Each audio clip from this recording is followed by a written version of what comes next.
Hello everyone, my name is Shabnam Ahmad and welcome to SB academy. आज हम देखेंगे functions के बारे में।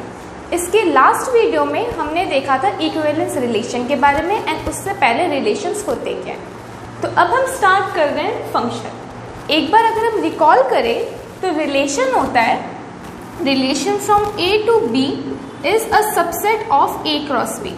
कि अगर मैं ए क्रॉस बी बनाऊंगी, इसके कार्टेशियन प्रोडक्ट के जो जो एलिमेंट्स होंगे उनके अगर मैं सबसेट्स बनाऊंगी, कोई भी एक सबसेट उठाऊंगी, वो मेरा एक रिलेशन होगा।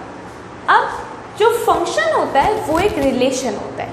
हम यहाँ पे देख रहे हैं relation f is said to be function, मतलब हर फंक्शन एक रिलेशन होता है एंड हर रिलेशन एक सेट होता है। तो आप ये कह सकते हो कि फंक्शन एक सेट है। रिलेशन डिफाइन करने के लिए सबसे पहले मुझे दो सेट्स चाहिए होते हैं, ए एंड बी। तो इसके लिए हमें फंक्शन के लिए भी दो सेट चाहिए होंगे। तो हम कह रहे हैं कि हमारे पास दो सेट्स है, दो नॉन एम्प्टी सेट्स है। नॉन एम्प्टी मतलब उनमें कोई ना कोई एलिमेंट्स हैं, भले ही सिंगल हो बट कुछ ना कुछ हो। सिंगल हो सकता है, इनफाइनाइट हो सकते हैं, कैसे मर्जी हो सकता है। तो दो सेट्स है मेरे पास ए एंड बी। अभी मैंने एग्जाम्पल के लिए ए में 4 एलिमेंट्स ले लिए, दैट इज ए की कार्डिनैलिटी 4 ले ली एंड बी की कार्डिनैलिटी 5 ले ली, मतलब इसमें 5 एलिमेंट्स हैं। तो हम एक फंक्शन बना रहे हैं फ्रॉम ए टू बी। कैसे कि every element of A has a unique image in B. यहाँ पे दो वर्ड्स आते हैं, एक वर्ड एम्फसाइज जाता है एवरी एलिमेंट पे और एक वर्ड जाता है यूनिक इमेज पे। यही दो वर्ड्स फंक्शन की डेफिनेशन के लिए यूज होते हैं। पहला कहता है एवरी एलिमेंट इन ए, मतलब ए में जितने भी एलिमेंट्स हैं सबकी इमेज होनी चाहिए। मतलब अगर यहाँ पे मेरे पास एलिमेंट ए है, ए कनेक्ट होना चाहिए, बी है, बी कनेक्ट होना चाहिए, सी है, सी कनेक्ट होना चाहिए, डी है, डी कनेक्ट होना चाहिए। आप इसको ऐसे भी देख सकते हो कि जो ए है इस वाला फंक्शन है या रिलेशन है, इसका डोमेन पूरा पहले वाला सेट होना चाहिए। तो ये वर्ड हुआ एवरी एलिमेंट का मतलब। Next word is unique. Unique मतलब एक एलिमेंट सिर्फ एक से कनेक्ट होना चाहिए। जैसे ये दो सेट्स है और मैं इस एलिमेंट को लेट इट बी ए, इसको मैंने 2 से कनेक्ट कर दिए, 1 और 2 से। अब ए की यूनिक इमेज तो नहीं है, हम कह रहे हैं कि हर एलिमेंट की यूनिक इमेज होनी चाहिए, बट ए की यहाँ पे यूनिक इमेज नहीं है। यूनिक इमेज कब होगी? जब वो सिर्फ एक से कनेक्ट होगा। तो ये एक फंक्शन हुआ कि हर एलिमेंट की इमेज होगी एंड यूनिक इमेज होगी। जैसे अगर मैं इसमें फंक्शन बनाना चाहूँ, मैंने सपोज ए को 1 से कनेक्ट कर दिया, बी को भी 1 से कनेक्ट कर दिया, सी को 2 से कनेक्ट कर दिया, डी को 4 से कनेक्ट कर दिया। डेफिनेशन सेटिस्फाई हो रही है कि हर एलिमेंट की इमेज होगी। ए की इमेज है, बी की इमेज है, सी की इमेज है, डी की इमेज है एंड यूनिक इमेज होगी। यूनिक मतलब ए किसी भी 2 एलिमेंट से कनेक्ट नहीं होगा, मतलब ऐसे नहीं बनेगा कि यहाँ पे एक सिंगल है और यहाँ पे 2 से कनेक्टेड है। तो ये होता है एक फंक्शन कि हर एलिमेंट की यूनिक इमेज होगी। अगर मैं एक और एग्जांपल लिखूं,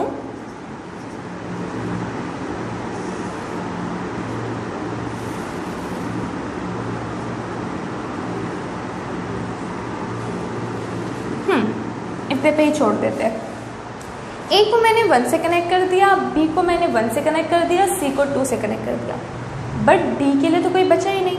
मैं चाहूँ तो इसे कनेक्ट कर सकती हूँ, बट लेट सपोज इतना ही है मेरे पास। तो क्या ये फंक्शन होगा? नहीं, क्योंकि ये कहता है कि हर एलिमेंट की इमेज होनी चाहिए, बट यहाँ पे मेरे पास तो डी की इमेज ही नहीं है। तो ये हो जाएगा not a function as D has no image. ऐसा हो सकता है कि 2 एलिमेंट्स की सेम इमेज हो, बट ऐसा नहीं हो सकता कि किसी की इमेज ही नहीं है। तो यहाँ पे हम बोलेंगे ये एक फंक्शन नहीं है, ये एक रिलेशन है। यस, इसको मैं ऐसे लिख सकती हूँ r equals to a,1 b,1 c,2।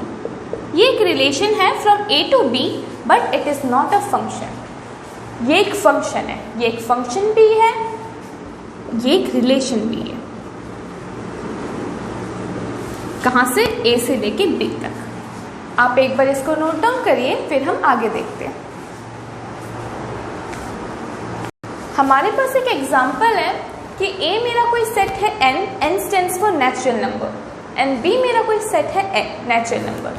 तो ये जो मेरा फंक्शन है वो नेचुरल नंबर से नेचुरल नंबर तक है। और फंक्शन की डेफिनेशन क्या है कि जो f(x) है वो x² है। अब फंक्शन जहाँ से जहाँ तक जाता है, जैसे फंक्शन जा रहा है a से b तक, तो ये एलिमेंट होता है a का, एंड जो आंसर आता है वो बिलोंग करता है दूसरे वाले सेट को, दैट इज b। अभी फर्क नहीं पड़ता क्योंकि दोनों नेचुरल नंबर है, बट स्टिल हमें पता होना चाहिए कि जो फंक्शन के अंदर एलिमेंट डलता है वो होता है जहाँ से फंक्शन निकल रहा है, दैट इज a, और जो आंसर आता है वो होता है दूसरे वाले का। तो हम कह सकते हैं कि x मेरा a को बिलोंग करेगा एंड x² मेरा b को बिलोंग करेगा। अब ये देखते हैं इसके एलिमेंट्स आएंगे कैसे। कह रहे a एंड b में नेचुरल नंबर्स हैं, तो नेचुरल नंबर कैसे होते हैं 1 2 3 4 5 डॉट डॉट डॉट। यहाँ पे 1 2 3 4 5 6 7 8 9 डॉट डॉट। ये कोई सेट a है, ये कोई सेट b है, दोनों नेचुरल नंबर है, एंड फंक्शन मेरा f है। एंड कनेक्टेड कैसे है कि f(x) इक्वल्स टू x²। जैसे अगर सबसे पहला नेचुरल नंबर है 1, अगर मैं x की जगह पे 1 डाल दूँ तो आंसर क्या आ जाएगा, 1 का स्क्वायर कर दो, दैट इज 1 का स्क्वायर, दैट इज 1। तो पहला एलिमेंट हो गया 1,1। नेक्स्ट, अब मैं यहाँ पे x की जगह पे 2 डाल सकती हूँ, तो ये हो जाएगा f(2), दैट इज 2 का स्क्वायर, दैट इज 4। तो दूसरा एलिमेंट हो गया, पहले हमेशा x की वैल्यू आती है देन y की, y मतलब आपका f(x). आप ऐसे कह सकते हो, फंक्शन ऐसे लिखते हैं, पहले x आएगा फॉलोड बाय f(x).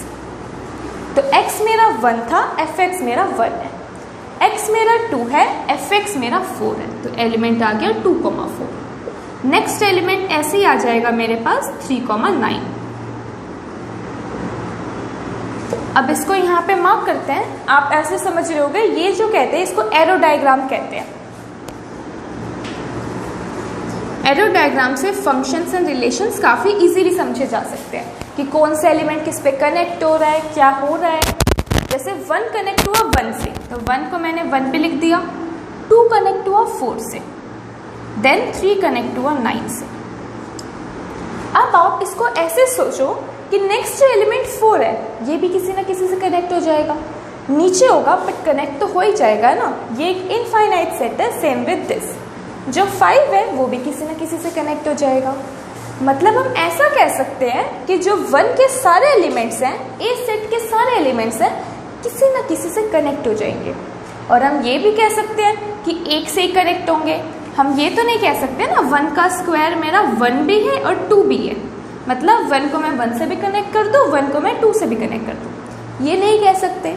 मतलब यहाँ पे यूनिक भी आ गया कि हर एलिमेंट के सिर्फ एक ही इमेज आ रही है, कि 1 की 1 इमेज है, 2 की 4 इमेज है। और साथ में यहाँ पे एवरी वर्ड का भी यूज़ हो गया कि हर एलिमेंट की इमेज आ रही है। मुझे पता है 4 भी किसी ना किसी से कनेक्ट हो ही जाएगा। आप पहले वाले सेट में कोई भी एलिमेंट बोल दो, जैसे आपने बोल दिया 23, तो मैं दूसरे वाले सेट में उसका स्क्वायर लिख दूंगी। यहाँ पे तो मैं एलिमेंट्स लिख ही सकती हूँ क्योंकि जो आंसर आएगा वो एक नेचुरल नंबर होगा। तो ये मेरा एक फंक्शन हो गया। तो हम यहाँ पे लिखेंगे f is a function from a to b। क्यों? क्योंकि यहाँ पे हर एलिमेंट की इमेज है एंड हर एलिमेंट की यूनिक इमेज है। अब हमने रिलेशंस में थोड़े वर्ड डिफाइन किए थे। पहला वर्ड था डोमेन। डोमेन क्या होता था कि पहले सेट के कौन कौन से एलिमेंट्स कनेक्टेड है।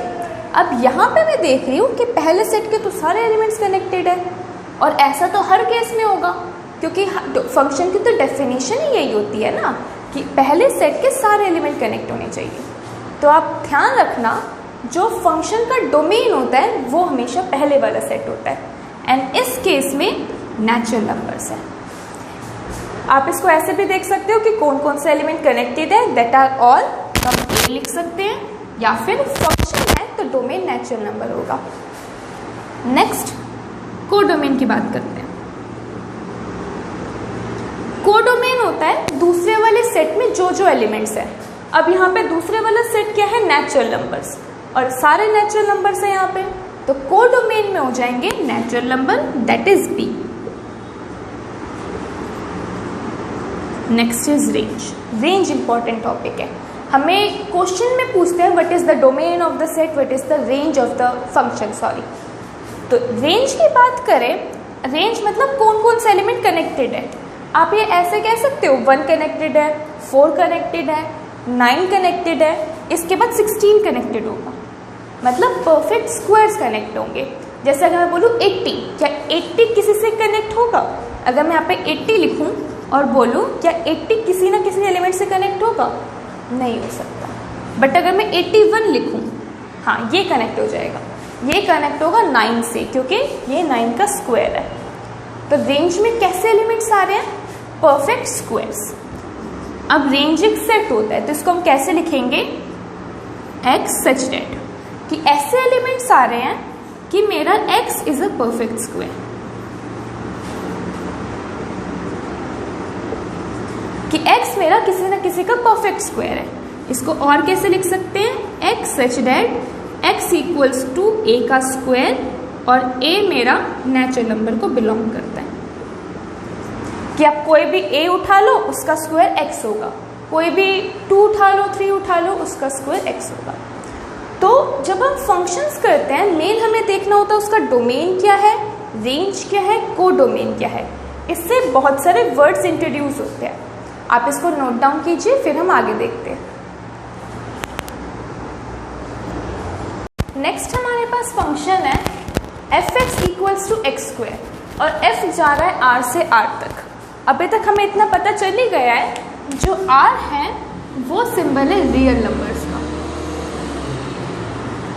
मतलब ये जो फंक्शन है ये मेरा रियल नंबर से रियल नंबर तक है। ध्यान रखना, अब हम मैक्सिमम क्वेश्चन रियल फंक्शंस में करेंगे। आप चाहो तो इसकी साइड में डेफिनेशन लिख सकते हो। रियल फंक्शंस ऐसे होते हैं जिनका domain and codomain real number है, कि वो वाले फंक्शन जिसमें हमारे पास domain and codomain real number है। ये हो सकता है कि 1-2 एलिमेंट हट जाए, बट मैक्सिमम केसेस में यही होगा। जैसे ये वाला मेरा जो फंक्शन है ये एक रियल फंक्शन है, क्योंकि इसका डोमेन r है, कोडोमेन r है। हमें फंक्शंस में पता ही है कि पहले वाले सेट के सारे एलिमेंट्स कनेक्ट होते हैं, तो डोमेन हो जाता है ये पहले वाला सेट, एंड कोडोमेन होता है दूसरे वाला सेट, दैट इज दिस। ठीक है, तो इसके पास हमारे पास हो गया डोमेन एंड कोडोमेन। अब इसका फंक्शन बनाने का ट्राई करते हैं। सपोज मैंने x की वैल्यू 1 ले ली, तो 1 के कॉरस्पॉन्डिंग f क्या होगा? f of 1। तो ये क्या हो जाएगा? 1 का स्क्वायर, दैट इज 1।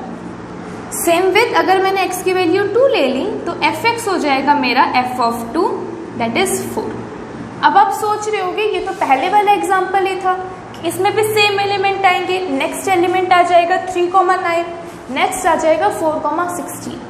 नहीं आएंगे तो उसी टाइप के एलिमेंट्स, बट इस वाले सेट में 1 और 2 के बीच में जो एलिमेंट्स है, लेट्स से 1.5, वो एलिमेंट भी कंसीडर होगा।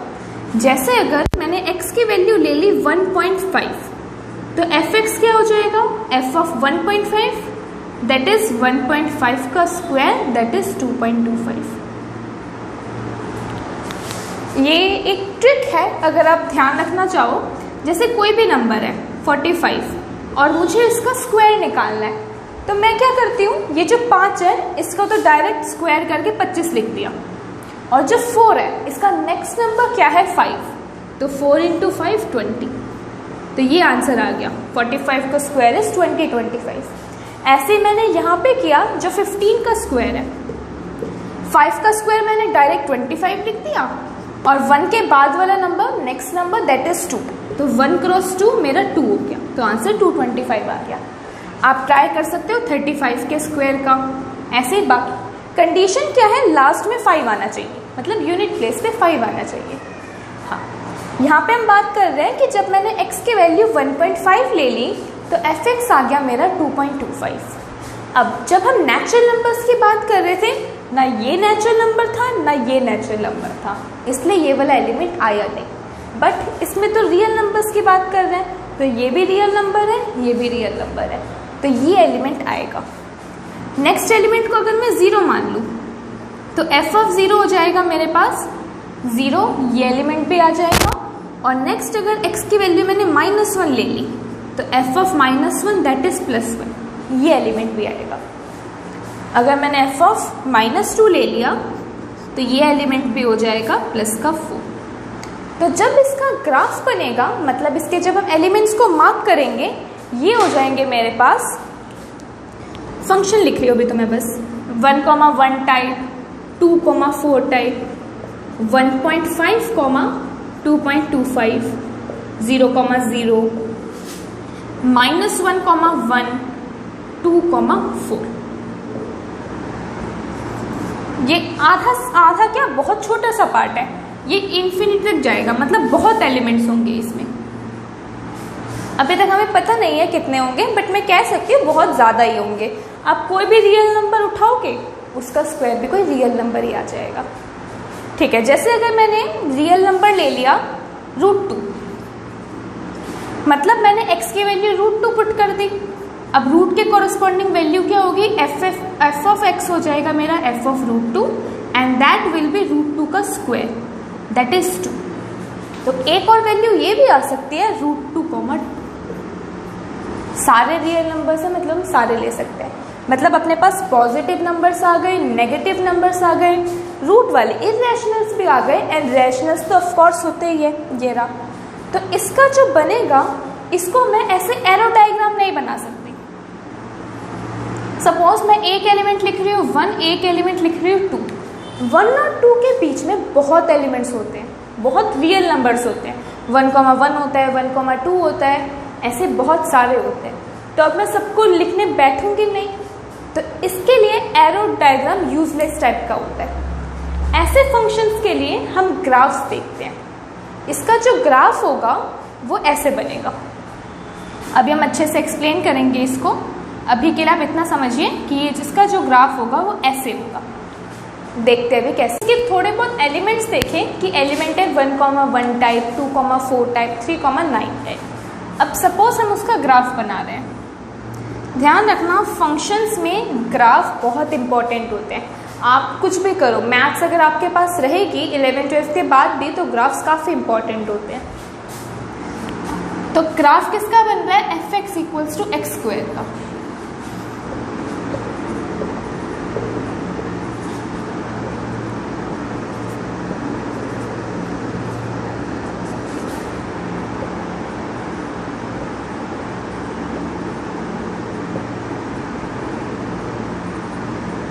इतने पे भी देखते हैं।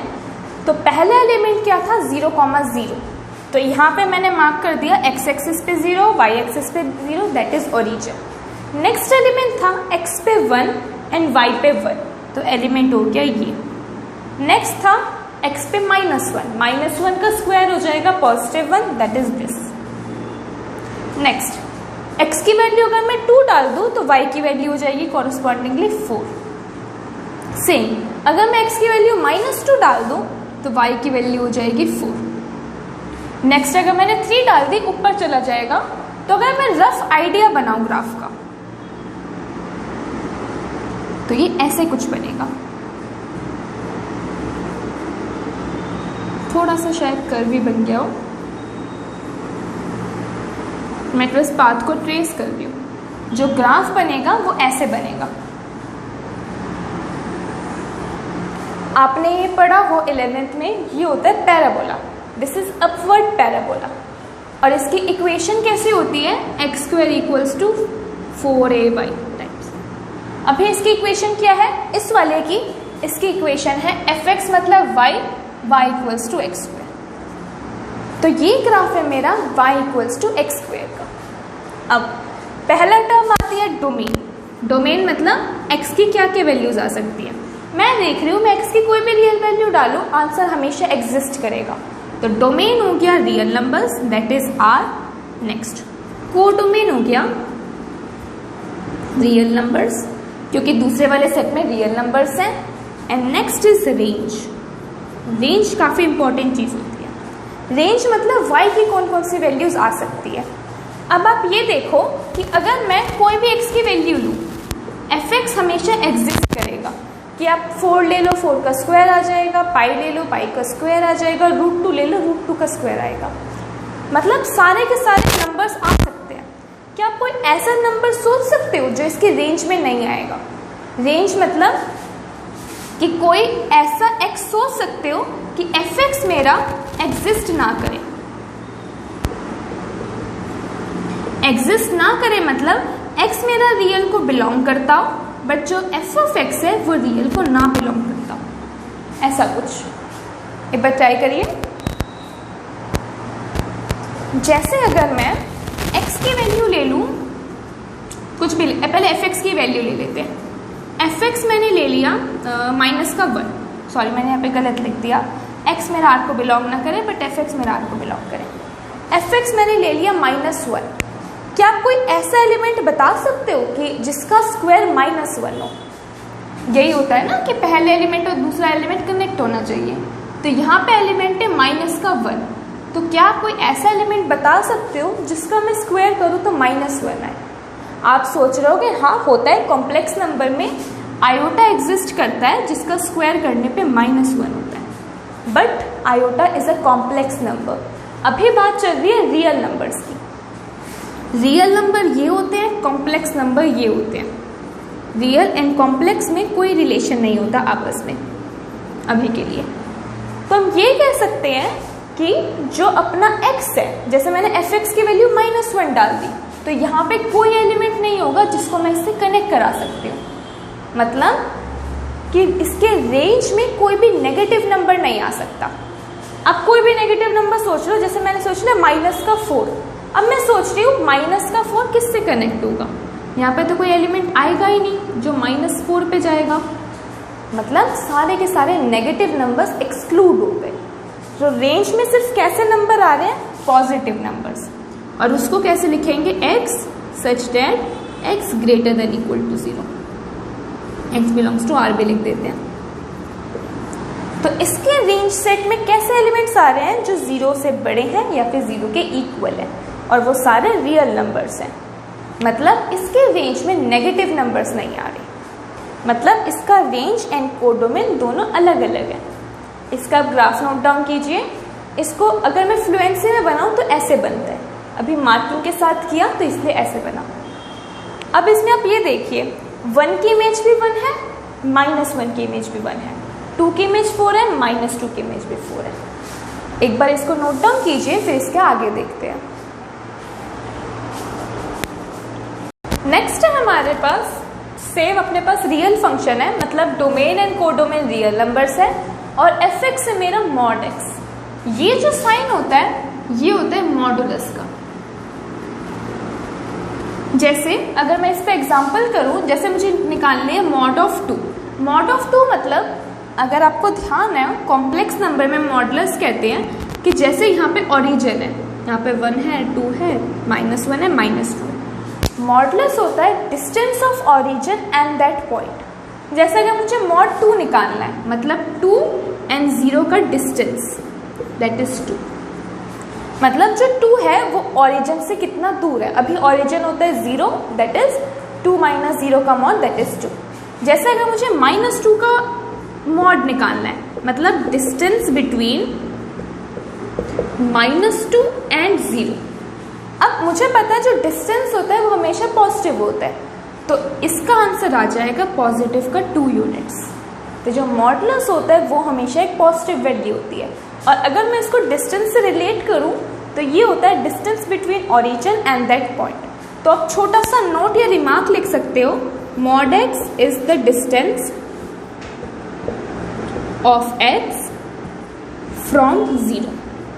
सिंपल रियल लाइन की बात कर रहे हैं। अगर मैं कॉम्प्लेक्स नंबर में बात करती तो ये हो जाता, अगर यहाँ पे कोई पॉइंट है तो डिस्टेंस हो जाता है ये, तभी तो आंसर x² + y² आता है। जैसे यहाँ पे पॉइंट है x + i/y, और मुझे इसका मॉड निकालना है, तो इसका मॉड हो जाता है √(x² + y²। आप इसको ऐसे पाइथागोरस थ्योरम से देख सकते हो कि 0,0 से इसका डिस्टेंस। तो बेसिक ये मतलब मेरा कहने का कि मॉड के अंदर हमेशा पॉजिटिव वैल्यू आती है। जैसे mod 2 2 हो गया, mod of -2 2 हो गया, मॉड ऑफ 3 भी 3 हो गया और मॉड ऑफ -3 ये भी 3 हो गया, क्योंकि ओरिजिन से इसका डिस्टेंस पॉजिटिव का 3 यूनिट्स होता है। अब मॉड की अगर मैं डेफिनेशन लिखूं, जैसे मॉड x की वैल्यू है क्या, हम मॉडलेस को ब्रेक डाउन कर सकते हैं। जैसे ये मॉड है, अगर आपने बोला 2 डेफिनेशन बनती है इसकी, मतलब सिंगल ही डेफिनेशन होती है बट 2 पार्ट्स में ब्रेक डाउन हो जाती है। कि अगर मेरी x की वैल्यू 0 से बड़ी है, अब कोई भी x सोचो, लेट इट बी 4, उसकी वैल्यू 0 से बड़ी है, तो उसका मॉडलेस क्या होगा, वो एज इट इज आ जाएगा नंबर। मतलब कोई भी वैल्यू x की अगर वो 0 से बड़ी है, उसका मॉडलेस वो वही नंबर हो गया। जैसे मॉड ऑफ x मेरा x ही हो गया अगर मेरा x 0 से बड़ा है। जैसे अगर मैंने x को 5 मान लिया तो मॉड 5 हो गया 5, जो नंबर था हमने उसको एज इट इज लिख दिया। तो एक पार्ट हो गया कि mod x equals to x if x is greater than equal to 0। अब नेक्स्ट पार्ट है कि अगर मेरी x की वैल्यू 0 से छोटी है, x की वैल्यू 0 से छोटी है मतलब कोई नेगेटिव नंबर, मैंने x को ले लिया माइनस का 1.2, तो इसका मॉड क्या होगा, माइनस का 1.2 का मॉड दैट इज प्लस का 1.2। इसको मैं ऐसे भी तो कह सकती हूँ कि मैंने x को माइनस साइन से मल्टीप्लाई कर दिया, मतलब माइनस ऑफ माइनस का 1.2, मतलब माइनस ऑफ x सॉरी। तो जब मेरी x की वैल्यू 0 से छोटी होती है, मतलब कोई नेगेटिव नंबर होता है, तो उसका मॉडुलस कैसे निकालते हैं, माइनस साइन से मल्टीप्लाई करके। तो नेक्स्ट डेफिनेशन बन जाती है -x when x is less than 0। तो ये होती है मेरी मॉडुलस की डेफिनेशन। ये आपने कई जगह देखी होगी कि मॉड x होता है x अगर मेरा x 0 से बड़ा है एंड -x अगर मेरा x 0 से छोटा है। अब इस बात को यहाँ पे अप्लाई करते हैं कि f(x) है मेरा मॉड x, तो अगर मैं x एंड y की वैल्यूज निकालूं, x की अगर वैल्यू है मेरे पास सपोज, ये आप बना सकते हो चाहो तो, अगर आप इसके बिना भी कर सकते हो तो अच्छी बात है। ये हम बेसिक 10th में सिखाते हैं कि अगर वैल्यूज प्लॉट करने में दिक्कत आती है तो हम छोटे छोटे पार्ट्स में वैल्यूज ब्लॉक करते हैं एंड देन उसको ग्राफ में डालते हैं। तो पहले अगर x की वैल्यू 1 है तो मॉड 1 हो जाएगा प्लस का 1, अगर x की वैल्यू 2 है तो मॉड x हो जाएगा पॉजिटिव 2, -1 है 1, -2 है 2, 0 है तो 0। ठीक है, मतलब अगर मेरी x की वैल्यू जो भी है उसका मैं मॉड करूंगी, वो एक पॉजिटिव का नंबर आ जाएगा। अब इसको प्लॉट करते हैं। पहली वैल्यू आ गई, इसको हटा ही देते हैं। पहली वैल्यू आ गई मेरी 0,0,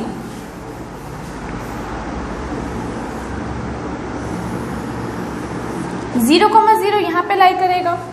नेक्स्ट वैल्यू आ गई मेरी 1,1, मतलब अगर मैं x की वैल्यू 1 ले लूँ तो उसके कॉरस्पॉन्डिंग मॉड x हो जाएगा मॉड 1 दैट इज 1। नेक्स्ट अगर मैं x की वैल्यू 2 ले लेती हूँ तो मॉड 2 हो जाएगा प्लस का 2 that is this.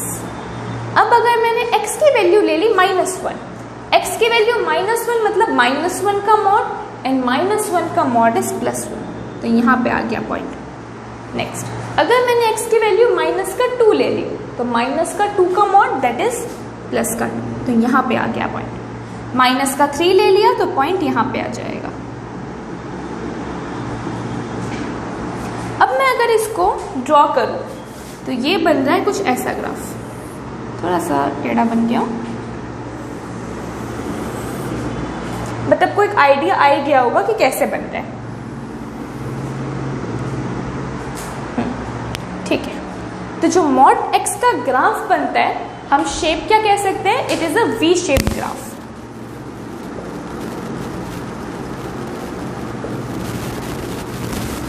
f(x) equals to mod x V shape का बन रहा है। आप ये कह सकते हो कि जो डोमेन है वो कोई भी वैल्यू दे सकते हैं, मतलब आप x की कोई भी वैल्यू ले लोगे आंसर आ जाएगा। तो डोमेन हो गया रियल नंबर, को डोमेन हो गया रियल नंबर, एंड जो रेंज हो गई। अब यहाँ से आप देख सकते हो कि मॉड x हमेशा एक पॉजिटिव वैल्यू आएगी, मतलब मैं कोई भी पॉजिटिव वैल्यू ले सकती हूँ, बट क्या कभी भी रेंज में, मतलब जो आंसर आएगा, मतलब कोई भी ऐसा एलिमेंट आएगा जिसका मॉड एक नेगेटिव वैल्यू आएगी, कि कोई मॉड एक्स एग्जिस्ट कर दिया कि मॉड एक्स मेरा नेगेटिव नंबर है, ऐसा तो कभी हो नहीं सकता, क्योंकि डेफिनेशन को ही हटा रहा है। हम कहते हैं मॉड एक्स हमेशा एक पॉजिटिव वैल्यू आएगा, तो ये कहना तो एब्सर्ड होगा ना कि मॉड एक्स की वैल्यू नेगेटिव आएगी। मतलब मॉड एक्स में, मतलब इसके रेंज सेट में हमेशा पॉजिटिव वैल्यूज आएगी, और उसको कैसे लिख सकते हैं, x such that x greater than equals to 0 और एक्स मेरा रियल नंबर। इसको कभी कभी आर पॉजिटिव भी लिख सकते हैं। आर पॉजिटिव मतलब सारे पॉजिटिव नंबर्स, बट इसमें 0 नहीं आता, तो साथ में हमें यूनियन 0 लिखना पड़ता है। R positive means all positive numbers, union 0, क्योंकि 0 भी तो आ ही सकता है। तो जो इसका ग्राफ हो गया वो हो गया V shape, this is modulus function. और डोमेन, कोडोमेन एंड रेंज ऐसे आ गए, इसको आप नोट डाउन कीजिए, फिर हम आगे देखते हैं। हमने यहाँ पे मॉड एक्स का ग्राफ देखा कि ये वी शेप्ड का है। अब हमने ये डेफिनेशन लिखी थी कि एफ एक्स की वैल्यू एक्स है अगर मेरा एक्स 0 से बड़ा है, एंड माइनस एक्स है अगर मेरा एक्स 0 से छोटा है। अगर मैं इसको दो पार्ट्स में ब्रेक डाउन कर लूँ, पहला केस होगा कि जब मेरा x 0 से बड़ा है, तो एफ एक्स की डेफिनेशन क्या है, f x equals to x. सिर्फ मैंने ऊपर वाले पार्ट को लिखा है। अगर आपको ध्यान हो f x equals to x, इसका जो ग्राफ बनता है वो एक स्ट्रेट लाइन ग्राफ बनता है, ऐसे, यहाँ से लेके पूरा ऐसे, f x equals to x. इसको हम आइडेंटिटी फंक्शन बोलते हैं। तब बोलते हैं जब मेरा पूरा डोमेन रियल नंबर हो, बट अभी हम किसकी बात कर रहे हैं कि जब x की वैल्यू 0 से बड़ी हो या 0 के इक्वल है, मतलब यहाँ तक सिर्फ,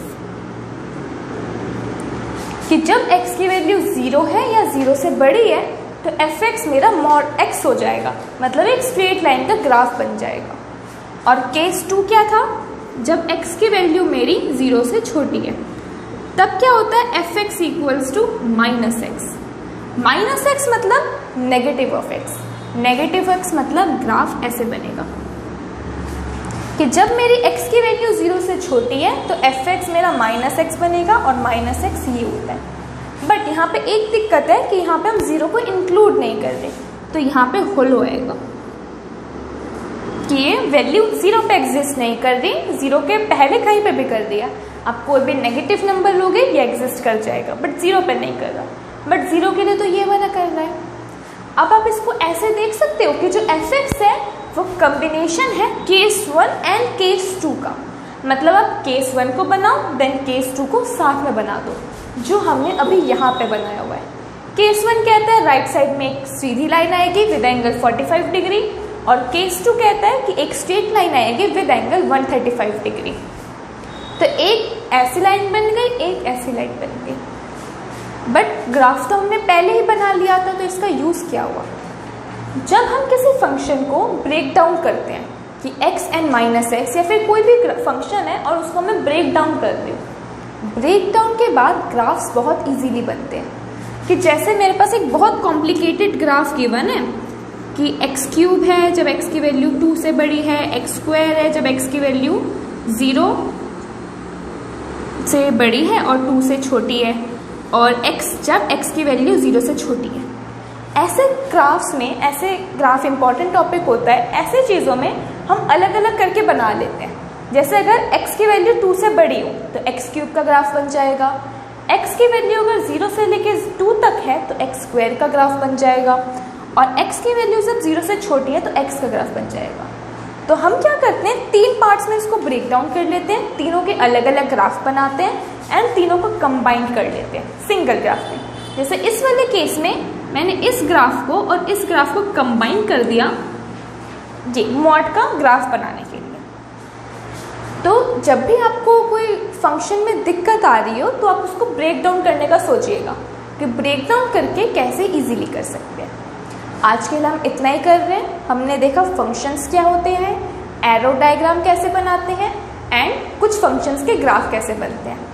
अगर आपको ये वीडियो पसंद आया please like, share and comment. आपको कोई भी दिक्कत आई आप कमेंट सेक्शन में बताइए, हम आपको रिप्लाई करेंगे। Thank you.